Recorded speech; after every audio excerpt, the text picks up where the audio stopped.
What advice would you have for, others considering operating, and growing in It's a really good question. I think the first thing for me is become culturally aware. Don't come in and be arrogant and think you know better than the people that are on the ground already, because actually there's tremendous knowledge already there. It just needs pointed in the right direction and nurtured a little bit. So, but yeah, definitely understand the culture and embrace it. Don't be scared of it. I think many companies are scared of what can happen when they come onto the continent. And one of the great things that SABA can do is cover an awful lot of those bases for them. So one of the risks that a lot of companies see is repatriation of funds, for example. And through the SABA connections, we can help in that space also. So there's an awful lot of things we can do to help companies, but first and foremost, don't go in being arrogant. Go in and embrace the culture and enjoy it. Yeah, I agree. I don't think there's any getting around the fact that for a lot of businesses in Scotland and the UK, the thought of doing business in Africa is a bit scary for them because they haven't done it before. And there's lots of easier markets. We've got the EU on our doorstep. We've got special relationship with the US. We've got other markets in the Far East that are much better developed. So it's easier. But what we try to say to companies is there are risks, but there's risks anywhere. And actually, if you engage with the right people and people with experience and right people on the ground, you can mitigate all those risks. And it's once you have done that, it's a fantastic place to do business. So that's the message that we're pushing a lot. Yeah, I definitely agree with you with that as well. I feel like if you're going into any place, learning about the environment and the culture is definitely the most essential thing to do. What do you think is the most important result that you can attain from the event series? I think it's mainly getting interest from Scottish companies to invest into the continent, but also identifying potential longer-term partners for them. I think that's really important. And again, I think for an awful lot of countries that we're going to be talking in, so for example, we spoke last week in Senegal, I don't know how much knowledge there was of Scottish capability. It might have been tremendous, but if we can increase that knowledge and make sure that creates opportunities, as Fraser said rightly, for win-win scenarios, that's really what I'm hoping we get out of this. Yeah, I agree, and getting companies to have that first look at the African market, and from experience, once they've dipped their toe in and had that first look, then they'll start looking at other opportunities across the continent. So, I guess it's that initial engagement that we're really trying to push. Right. Yeah. Thank you for touching on that as well. And this is for you, James. Why did you start in the energy industry, and what made you, respectively, choose the companies that you work with right now? So great question. I got into the energy industry by mistake, the truth. I was meant to go to university full time and got a job opportunity about 2 weeks before Freshers Week. And that opportunity was to work full time, but to go to university 1 day a week. Wow. And I thought that would be a much better option. Right. Although much harder, but much better. So I went down that route. And initially it wasn't energy. My first 6 months was working in buildings and in construction. And then I got the opportunity to go to a gas plant, and I was hooked from there. And then the companies I've worked for over the years have allowed me to travel the world, which is a great way to see the world, to have somebody pay you to do it. Right. And then have fun while you do it at the same time. And then, when I got the opportunity in 2003 to take on running Africa for the company I was working for at that time, I guess because I spent basically the first 11 years of my life living in Africa, it was an opportunity to come home. So I jumped at it. Well, yeah, that's very interesting. And it just shows the fact that we as human beings, have set out plans for ourselves, but, life has different plans for us. And most of the time it's totally opposite of what we expected as well. Absolutely. Yeah. So what made you step away from the private sector and, into working with SABA and creating Kuro? So, and again, a great question. I've been in that sector I've been doing that for 30 plus years. I felt it was the opportunity to do something different. Setting up Kuro meant I was more in control of my own destiny. I'd always worked for big corporations. You know, in the past, I've had jobs where I've had 14,500 people working for me. So setting up a small consultancy, which was more intimate, if you like, meaning you can get into more SMEs and you can actually impact on business, was fantastic. Fraser and I also have the honour and privilege, I guess, of being Global Scots, which is an organisation that helps to promote Scottish business, in import and export standpoint for there to help the Scottish economy as well. And then I got introduced to Fraser, and SABA at the time were looking for somebody with an energy background. And I liked the principles of what Fraser and SABA were trying to do, and the whole ethos of making sure it was a win-win for both sides appealed to me. And luckily for me, Fraser and the chairman, John, decided to offer me a position on the board, and I was delighted to take it. Yeah, of course. And yeah, the last question I have for you is, you did mention earlier on that, going into Africa, you should have, some type of knowledge about the culture. And like you just mentioned yourself that, you've had 11 years of, living in Africa. Do you have any, interest in the continent outside of, just business?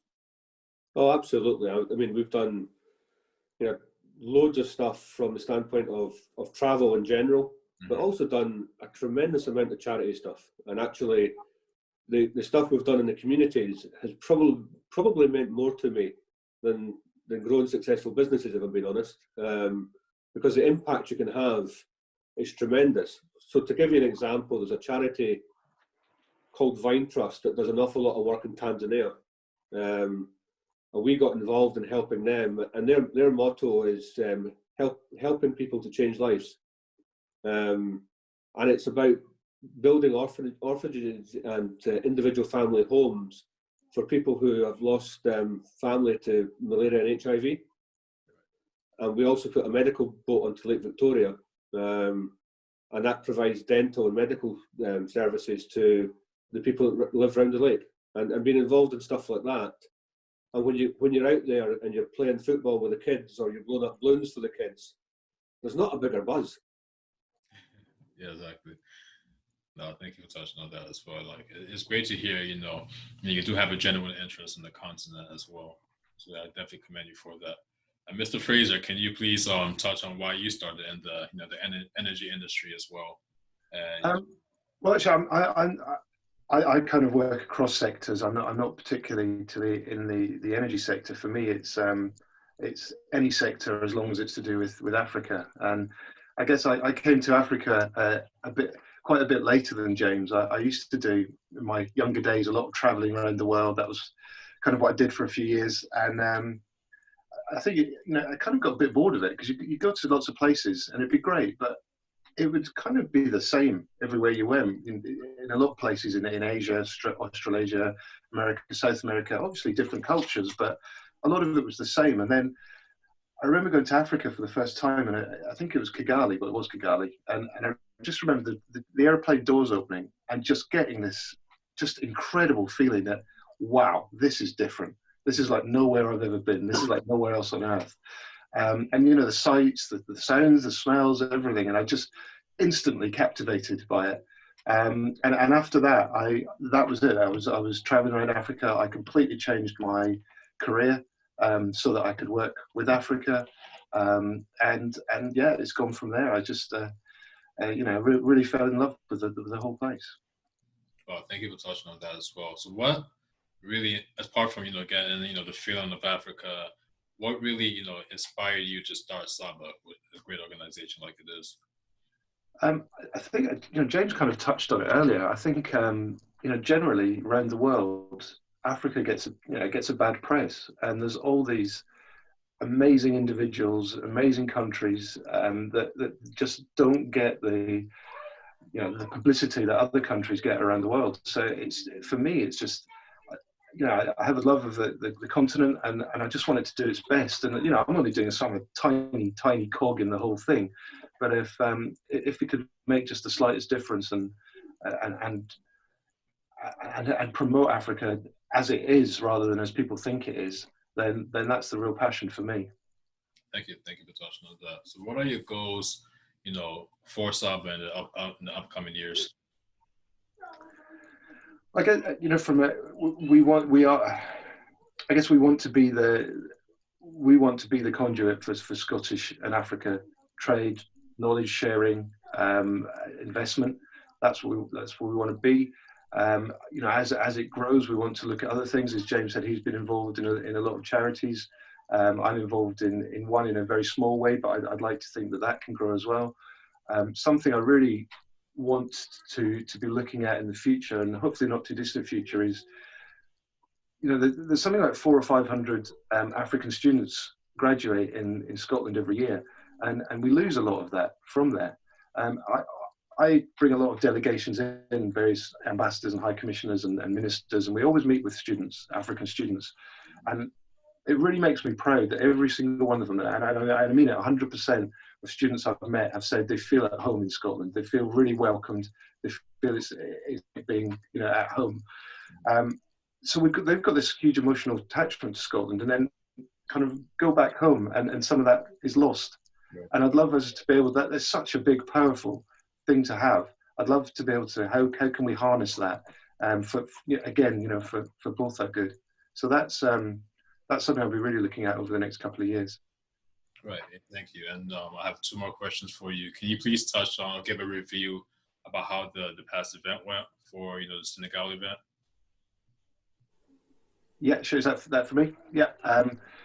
I thought it went really well. The feedback we've had from the Senegalese government was fantastic. I think for us, it was a real eye opener to see a really consistent message going through all the ministers, the ambassador, and the Senegalese private sector as well, that they want to engage internationally and they want to engage with Scotland and they want to do the right thing. And it was really noticeable as well that I think every single one of those people that spoke said that this is for the whole of Senegal. It's not just for the energy industry. It's for everything. So that was really encouraging. We've got follow-up. James and I have follow-up calls with various people in Senegal to see how we can progress. So yeah, from my point of view, it was more successful than I was even hoping for.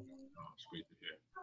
It's great to hear. And James, can you please let us know about the next event you have coming up and what we can expect from it? Yeah.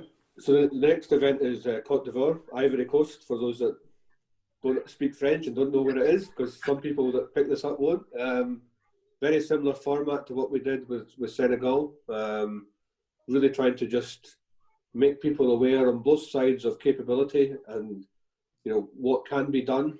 For a lot of Scottish companies, it's about letting them understand it's a place you can go to and work, and giving them that broad overview, as well as introducing them to some of the government ministers and some of the private sector people in country, and hopefully some private SMEs as well, so we can, after the event, Fraser and the SABA team can work at hooking up and partnering and making the connections between Scottish companies and companies there, so that we can start to get some benefit working for everybody. Right. Well, yeah, thank you guys very much for coming on our platform again and then educating the masses on the energy sector and what SABA and Kuro are doing in Africa. I want to commend you guys for what you're doing as well, and hopefully we can continue to work together in the future. Well, thanks for your time. And yeah. Good questions, by the way. So thank you. Yeah, really good questions, and it's great to be involved with the Voice of Africa. I think it's a brilliant organisation. So well done on that as well. Yeah, and it'll be interesting to see where we can take the journey as we go forward. Exactly. All right, guys.